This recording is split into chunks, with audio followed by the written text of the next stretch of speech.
जिसने एजुकेशन को अफोर्डेबल बनाया। देखो जो कोर्सेज देखो कल तक 1.5 लाख 2-2 लाख में मिलते थे, आज वो कोर्सेज अफोर्डेबल हैं इतने ज्यादा, बहुत ही ज्यादा। तो मैं बुलाना चाहता हूं अलग सर को। अलग सर आप आइए।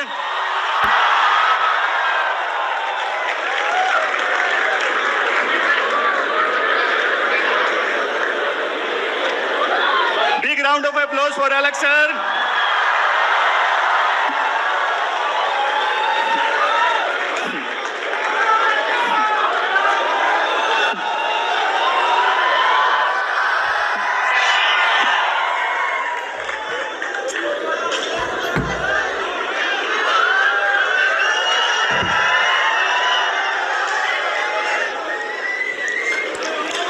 अलग सर को स्पेशल मैंने बोला सर आज तो आना पड़ेगा बच्चों से मिलने के लिए। काफी समय से बच्चे बोल रहे हैं आपसे मिलने के लिए। एक बार सब लोग एक साथ बोलेंगे भारत माता के, भारत माता के, भारत माता की। क्या बात है भाई।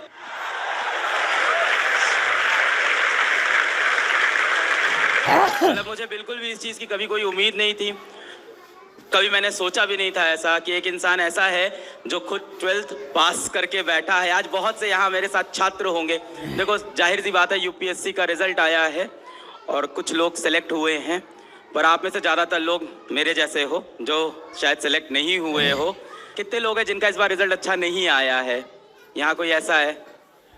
यहाँ कोई और कोई भी रिजल्ट हो, आईआईटी का हो, यूपीएससी का हो, स्टेट का हो, तो भाई मैं इस चीज़ से शुरू करना चाहूँगा कि मैं वो इंसान हूँ जो हमारे यहाँ 9वीं क्लास में आईसीएसई बोर्ड में फिज़िक्स होता था, तो 9वीं क्लास में मैं फिज़िक्स में 19 नंबर लाया था, मैं फेल हो गया था। हाँ आपकी तरह, एकदम सही बात है। इसी भीड़ में ऐसे ही था मैं। 9वीं क्लास में मैं फिज़िक्स में फेल हो गया बुरी तरह से। इसके बाद मैंने आईआईटी का एग्ज़ाम लिखा, मेरा भी सिलेक्शन नहीं हुआ, तुम्हारी तरह अगेन। उसके बाद मैं कॉलेज गया और मैंने सोचा मैकेनिकल इंजीनियरिंग करूंगा और पता नहीं कौन सी मैं कार बनाऊंगा, वो भी मेरी छूट गई। मैकेनिकल इंजीनियरिंग भी नहीं हो पाई, तीसरे साल में कॉलेज छूट गया, वो भी मेरा पूरा नहीं हुआ। अब तुम्हारी तरह ना हो तो बेटर है, यहाँ से मैं चाहूँगा। इतना भी रिलेटेबल नहीं होना है भाई, ठीक है। कॉलेज छूटने के बाद मुझे ज़िंदगी में 2 बार प्रेम हुआ, गहरा वाला। क्या बोल रहा हूँ, तीसरी बार और गहरा हुआ बीवी से, सॉरी, हाँ भूल गया। 2 बार मुझे बहुत गहरा प्रेम हुआ। वो होता है ना एकदम कि तुम जान हो मेरी, जहान हो मेरी, तुम्हारे बिना जी नहीं सकता। और वो होता है ना लड़ाई होने के बाद कि बस आखिरी बार, प्लीज एक मौका, प्लीज लास्ट चांस दे दो, अब नहीं करूँगा, पक्का नहीं करूँगा। हाँ समझ गए, वैसा वाला 2 बार घनघोर मोहब्बत हुई। वैसी मोहब्बत जिसमें आप 10 दिन में वादा कर लेते हो कि शादी करेंगे, 2 छोटे बच्चे होंगे, लड़का मेरे जैसा दिखेगा, लड़की तुम्हारे जैसे दिखेगी। हाँ एकदम वैसे ही पूरा माहौल बन गया था। और 2 बार मेरा घनघोर दिल टूटा तुम्हारी तरह फिर से।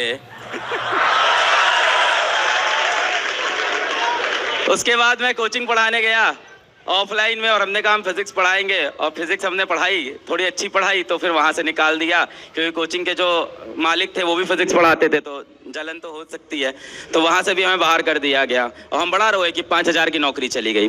कहने का मतलब ये है कि आज हो सकता हो आपका एक पेपर ना निकला हो, एक एग्ज़ाम ना निकला हो, आपके सामने वो व्यक्ति खड़ा है जिसका शायद जीवन में कोई एग्ज़ाम नहीं निकला, जीवन के हर कदम पे वो फेल होता गया, पर उसने कभी जीवन में हार नहीं मानी। और मुझे लगता है सबसे बड़ा सिद्धांत यही है। 2 चीज़ें मैं बोलता हूँ जीवन में आपके लिए सबसे ज़्यादा ज़रूरी है, 2 चीज़ें, ध्यान से सुनिएगा। पहली चीज़ उम्मीद, जिसको कोई कभी मार नहीं सकता, और दूसरी चीज़ आपके पास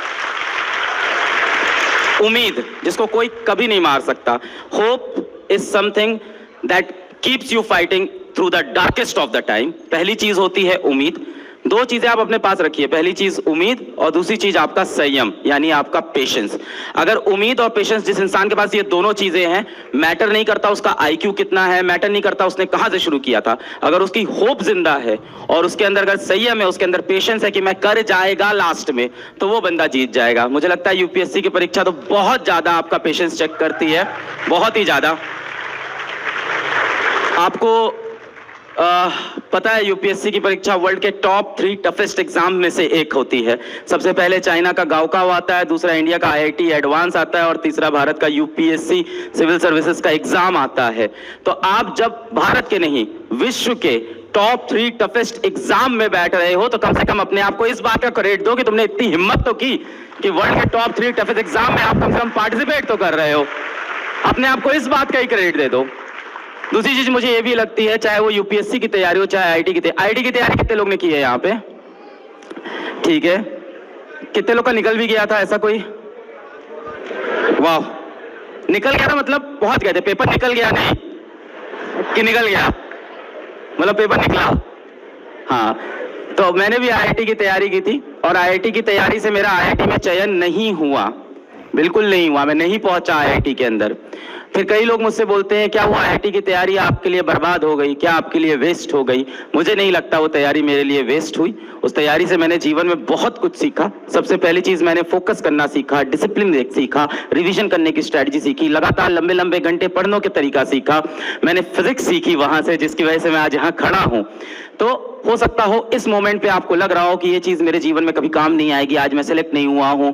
हो सकता हो अगली बार आप लोग अटेम्प्ट दो ना दो, वो आपकी मर्जी है, मुझे उसमें नहीं घुसना है। वो प्योरली आपका डिसीजन होना चाहिए, प्योरली आपका, दुनिया जो भी कहे प्योरली आपका, प्योरली किसी की मत सुनना कि अगली बार देना है ड्रॉप नहीं देना है, वो आपकी बात है। एक और बहुत अहम बात आपको मैं बताना चाहूंगा जो मैंने खुद अपने जीवन से सीखी, वो ये है कि जीवन में फेलियर जैसा कुछ होता ही नहीं है। अब आप आर्ग्यू करोगे कैसे? जीवन में फेलियर जैसा कुछ होता ही नहीं है।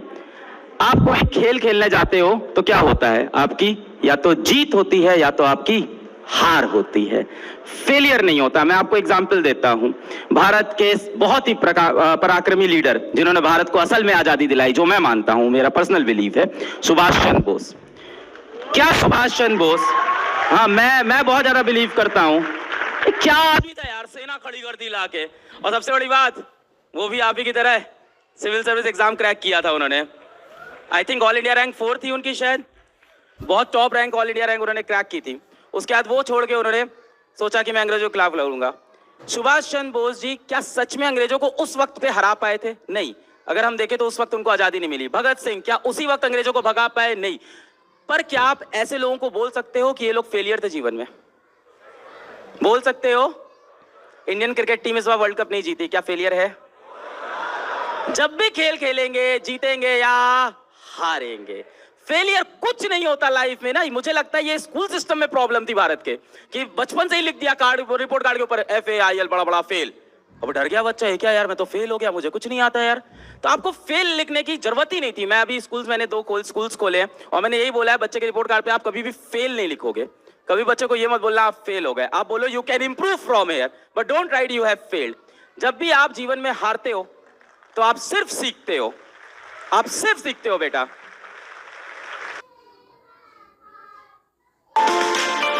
ये भी बहुत मैं कहूंगा कि एक बार जो आपका शायद रिजल्ट ना आया हो ना, हारना बहुत जरूरी है भाई, जीवन में बहुत ज्यादा इंपॉर्टेंट है। हार के जो आंखों में आंसू आते हैं ना, जो इंसान इमोशनल होता है ना, वो अंदर से इंसान को स्ट्रेंथ देता है। मैं बहुत हारा जीवन में, और जब जब मैं हारा तब मैं अंदर से स्ट्रांग हुआ। और जिस दिन आप हारते हो ना, उस दिन आपको दुनिया की सच्चाई दिखनी शुरू हो जाती है। तब आपको दिख जाता है कौन रिश्तेदार अपना था, कौन दोस्त अपना था। सब दूर भागना शुरू कर देंगे आपसे।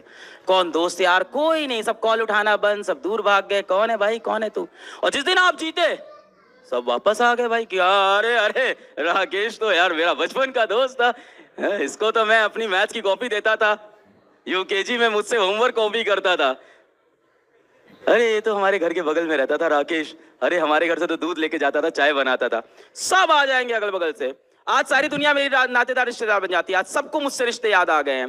पर जब आपका बुरा वक्त होता है, उस वक्त जो आपके आसपास लोग बैठे हैं उनकी शक्लें याद रखना, उनको थाम के रखना, और फिर ये इंश्योर करना जीवन में कि जिस दिन आप ऊपर चले जाओ उन लोग को कभी जीवन में कोई दिक्कत नहीं होनी चाहिए। इसीलिए मैं बोलता हूं it's very important to sometimes lose in life but don't fail in life. आप हारोगे तो आपको असलियत दिख जाएगी, समाज की, दुनिया की, दोस्तों की, परिवार की, रिश्तों की। और जितने लोग यहाँ पे जीवन में कभी ना कभी हारे होगे ना, रिजल्ट नहीं आया होगा ना, और कमरे में जब अकेले रोए होगे ना, जब आंसू ऐसे गिरता है, फिर कई बार मुंह में चला जाता है, वो टेस्ट आता है वो नमक का। सबने, कितने लोग ने किया है ये? आंसू ऐसे आया और उसके बाद शीशे में जाके खुद को रोते हुए देख के जो एक फीलिंग होती है। कितने लोग ने शीशे में देखा है खुद को रोते हुए? कैसा लग रहा हूँ रोते? हाँ। और याद करो, रोते रोते जब बीच में आप एक छोटी सी मुस्कान मारते हो, यही है वो दुनिया। उस मुस्कान की जो कीमत है ना, जो रोते वक्त आई है, वो भाई बेशकीमती चीज है। उसको अपने साथ बचा के रखना, उस आग को जला के रखना।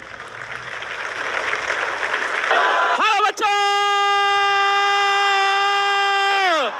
क्या हाल चाल?